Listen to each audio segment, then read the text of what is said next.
Hello दोस्तों, तो episode की स्टार्टिंग में हम देखते हैं कि एक गलेरी जो कि भाग रही होती है जंगल में और उसके पीछे लगे होते हैं सिपाही जो कि उसे पकड़ना चाहते हैं, लेकिन सिपाही उसे नहीं पकड़ पाते। एक बार को वो चारों तरफ से घिर जाती है, लेकिन गलेरी अपनी निंजा टेक्निक यूज करके वहां से उड़ के और गायब हो जाती है उन सबकी आंखों के सामने से। उड़ते समय उसके विंग्स इतने प्यारे लग रहे थे जैसे कि वो बैटल थ्रू द हेवन की वो क्यून के रहते ना, उस प्रकार के उसके विंग्स लग रहे थे। लेकिन उस पर एक और अटैक करते हैं और इस बार गलेरी जमीन पे गिर जाती है और वो जमीन पे गिरती है और फिर वो देखती है उसके चारों तरफ सैनिक ही सैनिक आ जाते हैं और वो समझ जाती है कि अब यहाँ से बचना मेरा नामुमकिन। तो फिर वो थोड़ा सा दिमाग लगाती है, थोड़ा सा सोचती है और फिर वो अपने मुंह से एक पत्थर निकालती है और बोलती है कि ये पत्थर मेरा नहीं तो किसी का भी नहीं। और वो एक जंप लगाती है और एक सेल्फ फर्मेंटेशन करती है और फर्मेंटेशन करके खुद को डिस्ट्रॉय करती है। साथ में ही जितने सैनिक उसके पीछे लगे थे सब डिस्ट्रॉय हो जाते हैं, सिर्फ वहां बचता है तो वो एक सिर्फ पत्थर, जो कि पत्थर जाके एक पहाड़ में जाके गिर जाता है। इस पत्थर का क्या है, इसका क्या रहस्य, ये अपन को आगे पता चलेगा। एपिसोड का सीन चेंज होता है और सीन चेंज होते में दिखाया जाता है एक आदमी बैठा हुआ ड्रिंक कर रहा होता है और उसे खिड़की से एक लड़का देख रहा होता है। लड़के का नाम होता है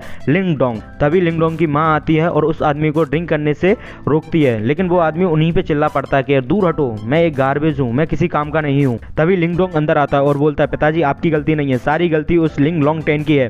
तभी वो बोलते हैं इसका नाम लेने की तुम्हारी हिम्मत कैसे हुई मेरे घर में, और वो उसे धक्का देके घर से बाहर निकाल देते हैं। लिंग डोंग घर से बाहर भगते हुए जाता है और वो जंगल में पहुंचता है और सोचता है कि मतलब मेरे पिता ऐसे नहीं हैं, मेरे पिता बहुत स्ट्रॉन्ग हैं, वो बहुत स्ट्रॉन्ग है।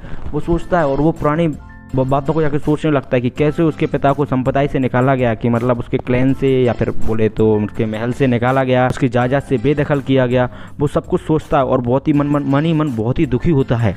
तभी एपिसोड का सीन बदलता है और दिखाया जाता है कि लिंग डोंग बड़ा हो गया है और लिंग डोंग को चारों तरफ से उसके चचेरे भाइयों ने घेर रखा था, मतलब उसके कजनों ने उसको चारों तरफ से घेर रखा था और उसके कजन उसकी मजाक उड़ा रहे थे कि ये भी अपने पिताजी की तरफ डरपोक है, ये भी कायर है, ये भी स्ट्रॉन्ग नहीं है, ये भी गार्बेज है, ये भी कूड़ा है, जैसा बाप है वैसा ही बेटा है। मतलब उस पर बहुत उल्टा सीधा बोलते हैं।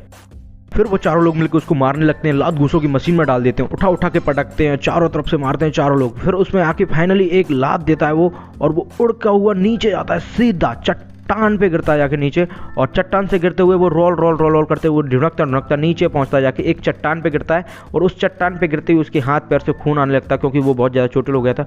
और वो खून जाके जैसे उस पत्थर से टकराता है जो कि उस गिलहरी के पेट निकाला था उसने मुंह से, उस पत्थर से टकराता है, उसमें से ऐसी भयंकर रोशनी निकलती है कि वो पूरी चट्टान एकदम चूर हो जाती है और उसमें ही लिंग डोंग वो वहाँ से सीधा जाके पानी में गिरता है और पानी में गिरते अंदर जाते जाते उसे एक सपना आता है। वो सपने में देखता है और वो देखता है कि उसके पिता लिंग जॉन और लिंग लॉन्ग टेन की जो लास्ट लड़ाई हुई थी, जिसके बाद उसका पिता का मान सम्मान सब चला गया था, वो हार गया था उस लड़ाई को। उसमें देखता है कि उसने कैसे चीटिंग के साथ उसके पिता की सारी शक्तियां एक ही झटके में छीन ली थी और एक ही झटके में उसने लिंग जॉन को हरा दिया था उस युद्ध में, उनकी सारी शक्तियां छीन।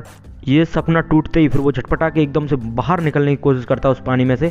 ऊपर से देखता है, ऊपर से वही चमकीला पत्थर ऊपर से चला आ रहा होता है, वो एकदम घूमता है और एकदम एक भयंकर रोशनी होती है और लिंग डोंग एक अलग ही जगह पहुंच जाता है, उसे खुद नहीं पता होता कि वो कहां आ गया है। फिर एपिसोड का सीन चेंज होता है और लिंग डोंग का घर दिखाया जाता है। उधर लिंग डोंग बैठा हुआ अपने हाथ को देख रहा होता है क्योंकि उसके हाथ में वही चमकीले पत्थर की रोशनी समा जाती है और उसका हाथ भयंकर चमक रहा होता है। वो उसी को देखता रहता है और सोचता है कि ये क्या हुआ है, कैसे हुआ है, उसको कुछ समझ में नहीं आ रहा होता। तभी उसकी बहन क्विंग टेन वहाँ पे आ जाती है और वो आके उसके साथ मतलब खेलने के लिए जिद करती है कि भैया मैं खेलूंगी। तो वो उससे मना करता है कि नहीं, तुम्हारी बॉडी आइसलेस बॉडी है इसलिए तुम नहीं खेलो, तुम आराम करो, घर जाओ। लेकिन वो उनकी एक भी नहीं सुनती। तो फिर लिंग डोंग उसके साथ खेलने के लिए तैयार हो जाता है और फिर वो दोनों पकड़म पकड़ाई खेलते हैं। थोड़ी बहुत देर खेल के और फिर वो लिंग डोंग उससे बोलता है कि अब तुम घर जाओ, बहुत टाइम हो गया है। तो फिर वो उससे बाय बोलती है और वो घर चली जाती है और लिंग डोंग घर का गेट लगा लेता है और फिर वो अपने हाथ को देखने लगता है कि उसके हाथ में वो जो चमकीली रोशनी थी वो उसी रोशनी को फिर से देखने लगता है। थोड़ी देर वो देखता है और फिर वो जाके सो जाता है। वो जब सो जाता है तो थोड़ी देर बाद उसके हाथ से एक रोशनी निकलती है, उसमें से वही पत्थर बाहर आता है और उस पत्थर पे कुछ ना कुछ लिखने लगता है अपने आप। फिर लिंग डोंग देखता है कि उसकी ही शैडो उसके सामने एकदम बाहर आ जाती है उसके शरीर से और वो उसे मार्शल आर्ट सिखाने की पूरी कोशिश करता है। मतलब वो उस पर अटैक करता है और उसे मार्शल आर्ट के सारे टेक्निक और तरीके सब सिखाता है। उसकी ही शैडो उसे मार्शल आर्ट सिखाती है। उसे ये सब कुछ सपनों में हो रहा होता है, उसे कुछ समझ में नहीं आ रहा होता उसके साथ हो क्या रहा है। डोंग की शैडो उस पर अटैक करती है और लिंग डोंग सारे अटैक उसको डिफेंड करता है अपने हाथों से। उसके हाथों में एक अजीब सी चमक और अजीब सी ताकत आ रखी थी उसके हाथों में उसी पत्थर की वजह से। वो सब डिफेंड कर लेता है, सारे टेक्निक वो सीख जाता है और अपनी शैडो से ही फाइट करता है दम से। जब वो सपनों से जागता है तो देखता है वो छत के ऊपर सो रहा होता है, ऊपर से नीचे गिरता है धड़ाम, और जैसे ही वो नीचे गिरता है वैसे उसको आवाज़ आती है कि क्विंटन को कोई छेड़ रहा है। तो वो भग के जाता है क्विंटन के पास कि क्विंटन को छेड़ कौन रहा है। जब देखता है कि उसके ही चचेरे भाई उसे परेशान कर रहे हैं तो वो भग के जाता है और उन चचेरे भाइयों में जाके एक लात देता है, वो जाके दूर गिरता है। फिर वो कहता है कि तूने मेरे को मारा, मैं तेरे को भी देख लूँगा। तो उसकी बहन उसे समझाती है कि भाई रहने दे, इनसे मत लड़, ये बहुत पावरफुल हैं, अब तुमने लड़ाई भी नहीं सीखी तो वो इनसे लड़ना कोई ज़रूरी नहीं है, अपन को अपने काम से काम रखना है, इनसे नहीं लड़ना।